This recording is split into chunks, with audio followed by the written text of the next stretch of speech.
Welcome to our second Aus Talks Indigenous Voices conversation. My name is Damien Miller.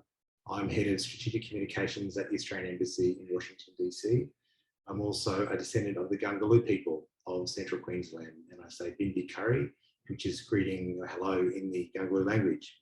Today, I'm in Washington, DC on the lands of the Piscataway and the Cochrane people, and I pay my respects to their elders past, present and emerging. I'm absolutely delighted to welcome Craig Ritchie, who's the CEO of the Australian Institute of Aboriginal and Torres Strait Islander Studies, located in Canberra, Australia, on the land of the Ngunnawal people. So welcome, Craig. Great to have you with us. G'day, Damien. Good to be here. But just to let everyone know a little bit about Craig before we start the conversation, he was appointed the CEO of AIATSIS in 2016. He is the co-chair of the UNESCO Global Task Force for the International Decade of Indigenous Languages. He's held a range of senior roles in the Australian and the ACT governments, including Australian Director of Aboriginal and Torres Strait Islander Health in the ACT government. He was also the CEO of the National Aboriginal Community Controlled Health Organisation. So, Craig, can you tell us a little bit about yourself that wasn't covered in that brief bio, and tell us also a little bit about AIATSIS? Sure. Morning. It's morning here, it's evening where you are. I'm a Dhunghutti man. Our people's country is on the mid-north coast of New South Wales, probably about 4 hours drive north of Sydney. And I have a background as an educator before moving into public policy roles, particularly in Aboriginal health. And as you say, I've been at AIATSIS for, since 2016. And I've got to say, feel as though I've landed in the best job of my life. Our institute is 56, 57 years old now, and was originally established as a research organisation, really with a drive to research, document Aboriginal culture, at least as it was understood in 1964, and at that stage premised on this idea that as Indigenous people we were slowly disappearing from the pages of history, and so there was a real urgency about this research and documentation, preservation to the extent that we could of Aboriginal cultures as it was understood, as I say, in 1964. Jumping forward to where we are in 2021, where you and I, Damien, as Aboriginal people are part of the fastest growing segment of the Australian population. We refuse to disappear from the pages of history.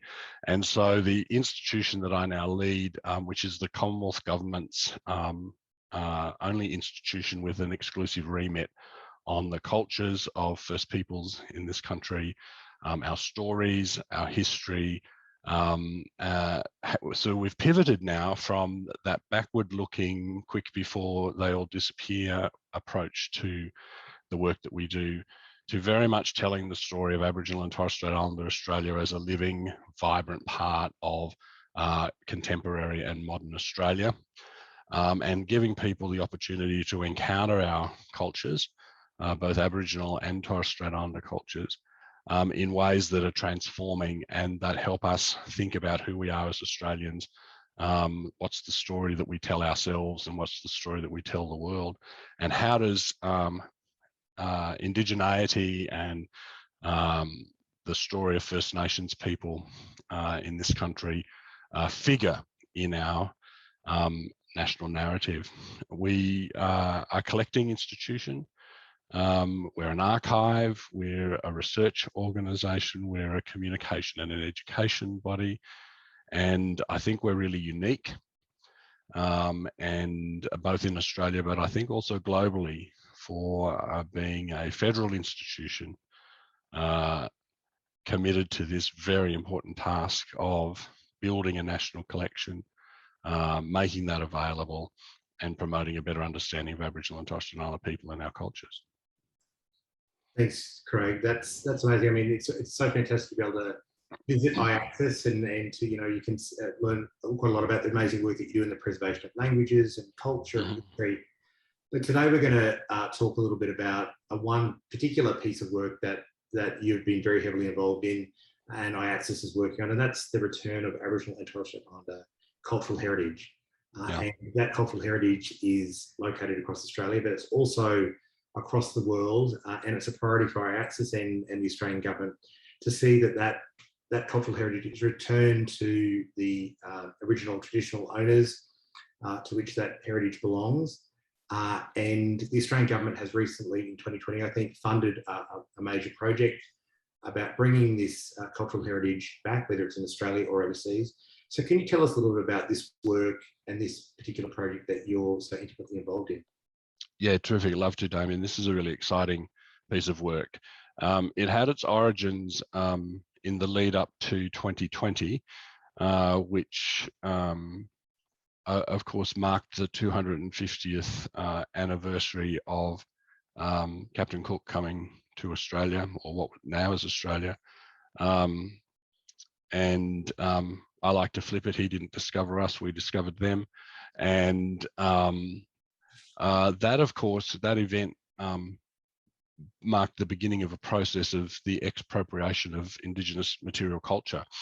In fact, on the very first day, the 29th of April in 1770, Cook and his men removed items of cultural heritage from the people at Botany Bay, Kamay. And so we had started to turn our mind to what's an appropriate way and a meaningful way for Indigenous people to if you like, mark that passage of 250 years. And the logic of this Return of Cultural Heritage program was, well, given that that event started a process of expropriation, maybe we should mark the passage of 250 years by instigating a deliberate process of return of material from other parts of the world. And so we kicked this project off in the context of that 250th anniversary series of events. It's subsequently been funded by the Australian government for a further 4 years, which we're very excited about. And it gives us the opportunity to connect communities here with institutions and private collectors overseas who hold an Indigenous material culture of various forms. So it's artifacts, it could be artworks, it might be large archives of documentation related to our communities. So connect those two players, if you like, and facilitate the return of material to the communities of origin, or at the very least to an Australian institution in some cases that communities are happy to have involved. And look, it is one of the most exciting pieces of work that we do. It's incredibly meaningful for communities and powerfully impacting for the institutions concerned, not in terms of items they may lose, but in the relationships and the connections and the knowledge that they gain through the process of negotiation and discussion that leads to a return. Very, very exciting. And you're right. I mean, it's amazing to think of where Indigenous objects have ended up. I mean, I've spent some time in Europe, and there are Indigenous objects, secret and sacred objects all across Europe, in North America, South America, everywhere. Can you tell us a little bit about a specific institution you've worked with or a project you've worked with, which is incredibly rewarding for you and your team and for the community that the objects were brought back to? Sure. So just to preface that, I will say our estimates at the moment are that there's in excess of 105,000 items of Australian Indigenous cultural material held in overseas institutions. And that just is, if you like, the tip of an iceberg insofar as that information comes from state institutions. That doesn't really take account of private collections. Look, there are two instances that I might quickly talk about. The largest return, well, the first, I should say, return of materials was 85 objects, and it came from two sources. First of all, the University of Manchester Museum, Manchester Museum, and the State Museum in Illinois, in the United States. And so combined, those two institutions unconditionally returned about 85 items to communities, a number of communities here in Australia. The one that I'm most familiar with of those two is the UK one, sadly, the real power of this was to find an institution that was so responsive, not just to us as another government entity, but to the communities concerned, and having items returned and in an unconditional way. One of the risks, of course, is that the museum and gallery sector are very focused on the issue of preservation for posterity, and that's not a bad thing to be focused on. But of course, many of the items that you'll see in institutions that are behind glass have very practical everyday uses, sometimes very ordinary and sometimes very special in terms of ceremonies. And so they were never made to be put on display, if you like, for the curious eyes of non-Indigenous people. They were made to be a practical everyday part of community life, be it spiritual or secular. And so these communities, in many cases, didn't have access to some of these things anymore. And in the case of the Manchester Museum return, there were some ceremonial items that were returned and are being used again in ceremonial practice in those communities. I'm thinking particularly around Burketown and places like that. And so it's a very powerful way of reinforcing the cultural identity and the cultural practice and cultural life of those communities. And it's really hard to overstate how important that is for those people. But what it also meant for the institution was this was not just a transaction for them. It actually has been transformative in terms of their practice as an institution. They have access to an ongoing relationship. It's a knowledge-based, knowledge-sharing relationship with that community and with the institute that I lead. And they're a better museum. They're better at their job because of that. There's one other example that I'll talk about involves a private collector, a Swiss man who worked on a station in Western Australia. Was given some things, acquired some items, one of which was a shield. Kind of found his way sort of ultimately as a Swiss guy, ended up living somewhere in England. His granddaughter lived in Adelaide in South Australia, and the gentleman passed away. The items kind of passed down through the family, and the granddaughter ended up with them, approached us and said, look, this really belongs back with the community that it comes from in the Pilbara region of Western Australia. And we facilitated that return. Now that was done during COVID, during the pandemic, so it was largely Zoom activities. Now, the important point of this story is not so much the return process, but what it meant for the community, because they had lost a set of skills and capabilities that went into the manufacture of items of that nature. And it just so happened that the shield that was returned was a pristine exemplar of that kind of work.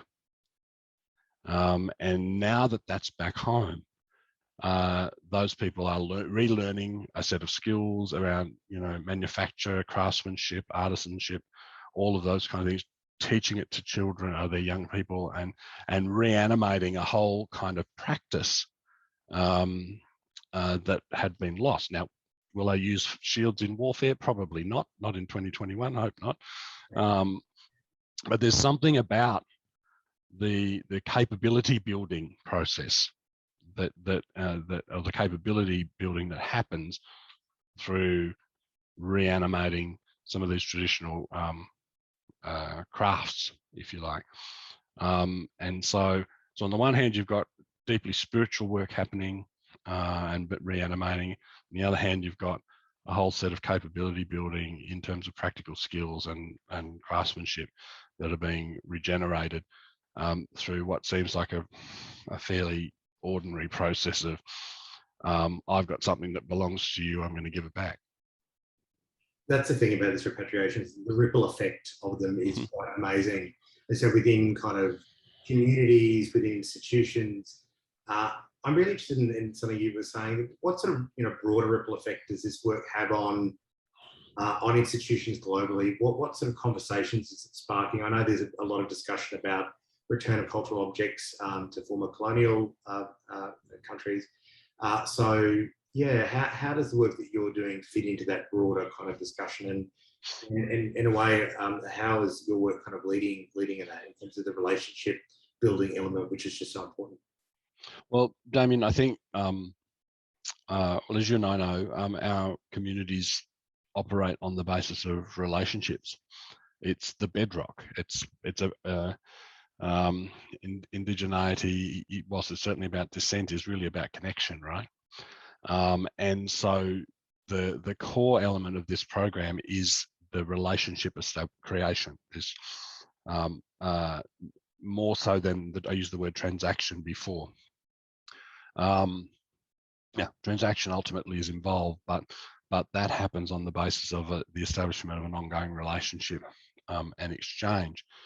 Now, and as I said a moment ago, it actually helps these institutions be better at their job.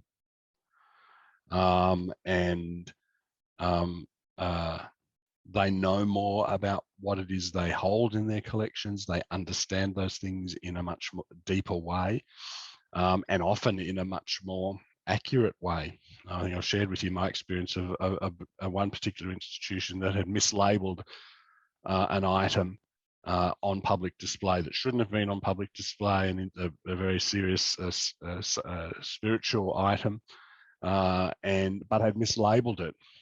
And so what that meant was that the punters that were passing by that cabinet every day and seeing this item with a particular label on it were misinformed. And so they weren't actually getting any kind of accurate experience, if you can call it that, of, in this case, the cultures of Central Australia. And so this relationship creation means that there is deep benefit for the institution in terms of their purpose and their mandate and being better at what they do. But there is something also about what this means and what this signals for the relationship between countries and peoples, and particularly in our case with former empire, shall I use that way of describing it, and that's very important. Now, one of the things we've observed as a result of this, and we'd like to think that we've played a part in it, that there is actually quite a strong wind of change going through the museum sector globally around this question of repatriation. It's not the term we use, but it's the term that's used in the sector. And there's quite a transformation going on where we're seeing institutions now that, might have been reluctant or reticent in relation to this because they're worried about, do they empty out their collections? I think the risk of that's pretty low, to be honest. And so we think this program has been part of a shift, the ripple effect that you talked about, of institutional thinking. I think sometimes the institutions might be a bit ahead of their governments, but it's not a bad thing, I guess, as long as the governments can catch up. And And so it is exciting to see this transformation happening around the world in the collecting sector. I should say that our program is focused exclusively on international returns. There is an active return process in Australia domestically, but it's supported by the Office of the Arts, not by us. But it is a really exciting thing. There is just something happening. It's a bit indefinable, but people often look to big institutions, like Smithsonian's or British museums, or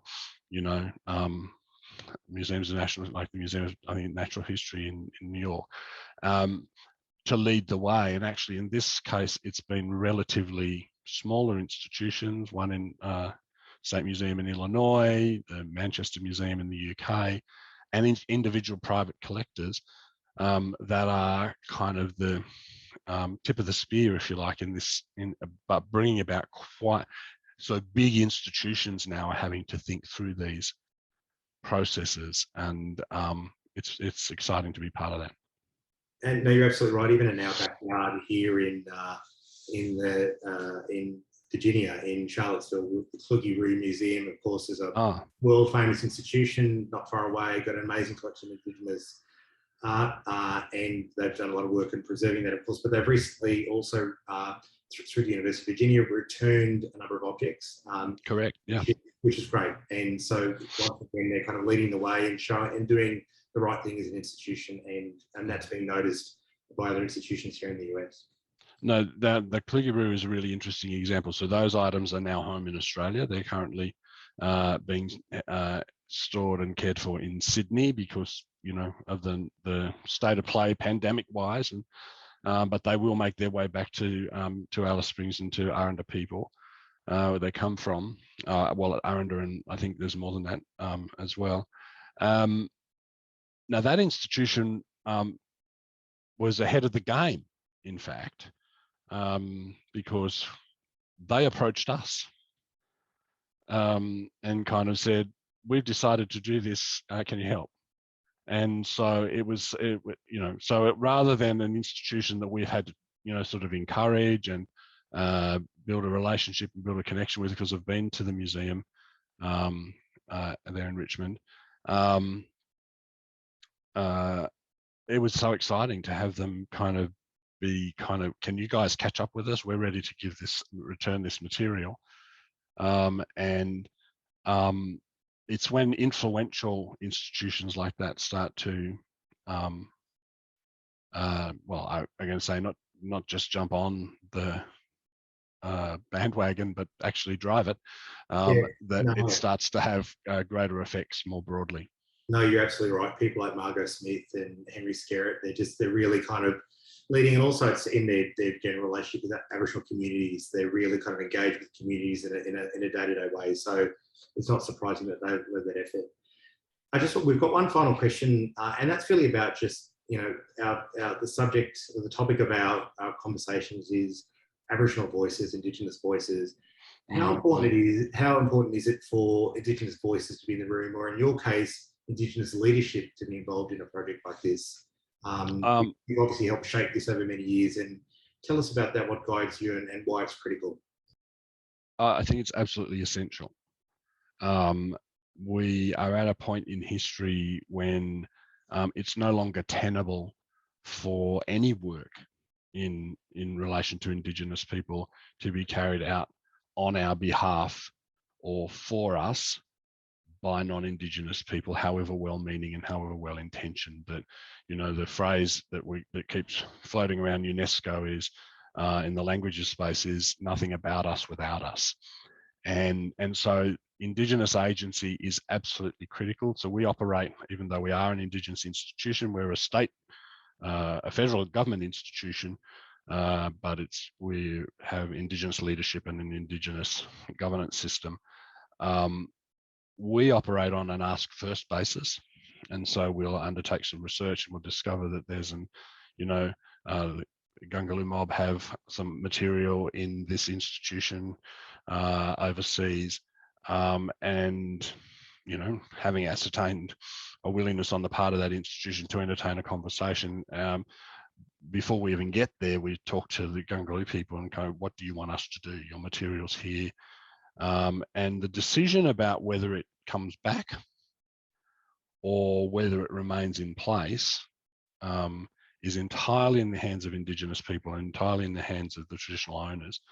And it's quite an open question for us.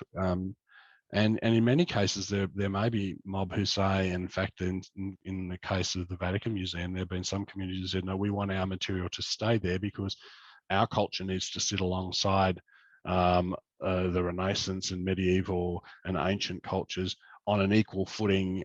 We've got something we want to communicate to the world, and we think this is the best way to do it. So Indigenous agency is absolutely critical in the process of returns. And it perhaps even more critical, if it's impossible to be more critical, in the case of where material remains in an institution, because we have never surrendered our, if you like, our cultural and